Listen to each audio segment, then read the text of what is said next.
Ayan po, nagbaboxing po sila kaya ganyan ang mga katawan. Kaya mag-ingat-ingat po sa kayo sa nila. Alright. Isa pang ano to, nagbaboxing. Jesse Soto Danan. Alright. Yan po, yan mga mahilig magwalwal. Walwal King! Mag-ingat-ingat po tayo sa kanila dahil mga boxing area. Huwag po natin kalabanin. Meron po tayo isang gagraduate na wala rito. Pero tinawagan po natin siya. Ito na po, aside na po. Naka-live po tayo. Hello, Ezra? Hello? Ezra, hello? Hello? Hello, Ezra. Medyo layo ka ng baptisan. Hello?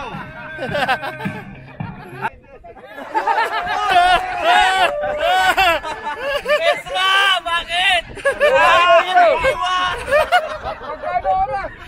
Magkano oras? Po, dumating na po si Ezra. Medyo malungkot lang po. Dahil hindi niya dala ang kanyang sombrero. Palakpakan po natin si Ezra. Love you, Ezra. Love you. Love you, bro. Susunod naman po natin ay si Carl. Magpapakilala po siya at kasabihin po niya ang kanyang mga naranasan bilang isang newbie at ngayon ay isang lihitimong Pinoy Uploaders member, new generation. So, laking tulong na napasama kami sa group na to. Talagang nag-i-enjoy kami, nag-i-enjoy. Alright. Tapos ibang push ng mga member ng Pinoy Uploaders new generation. Ginagawa? Si Isko, si Yorme. Good evening, Yorme. O, dahil kakapace ko ito yung sinabi. Hindi mo ni-record. Dito na nakikita yung yung kasamahan, pamilya. Tsaka dun parang tawag na nag-miss mo yung pamilya mo sa Pinas.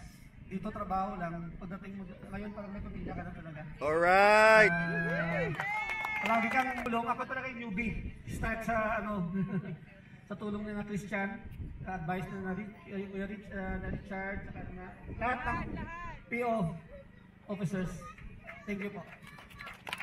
Thank you, Mr. Francisco Isko, Yorme. Yeah, bro. I love your shirt, bro. I love your shirt. Yeah, bro. Picture ba yan?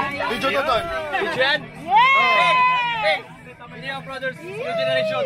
Number 1. Alright.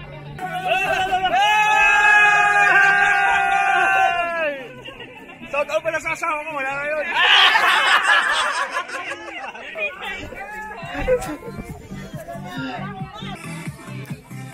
Happy birthday sa lahat na may birthday. Pinoy Uploader, new gen. Ay, sira. Ha? Ayun o, kain tayo. Tol, panalo. Sarap. Solid. Gusto kong mag-diet pero ang sarap eh. Solid. Tulad ka na ng cup mo. Okay. Solid naman yan.